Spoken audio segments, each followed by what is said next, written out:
বিসমিল্লাহির রহমানির রহিম। আমি মোহাম্মদ রফিকুল ইসলাম বাবু, সিভিট ডিলার নাগরাবাজার কেন্দ্র, বাবু এন্টারপ্রাইজের স্বত্বাধিকারী।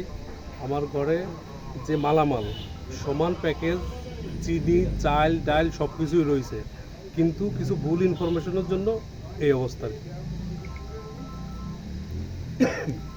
এই যে যে যে চাউলগুলো ওই অটো বাইকে ধরেছে সাধারণ জনগণ, জি জি, এই চাউলগুলোর ব্যাপারে আপনি একটু বলেন তো। এটা হচ্ছে- 420 কেজি চাউল যে অভিযোগ আসছে আপনার পর, যে এই 420 কেজি চাউল সরকারি মাল আপনি জনগণকে না দিয়ে বিক্রি করে দিচ্ছেন, এই ব্যাপারে আপনি একটু বলেন যে আসলে কি? এটা হচ্ছে আমার কিনা চাল। এটা ফেব্রুয়ারি, মার্চ এবং জানুয়ারি 3 মাসের চাল। আমার টাকার প্রয়োজন ছিল, আমি এই জন্য গত যে জমা মাল, আমার তো এই রানিং মার্চ মাসের, এপ্রিল মাসের মালামাল রয়েছে, সব মালামাল সমপরিমাণ চাল, চিনি, তেল এবং ডাল।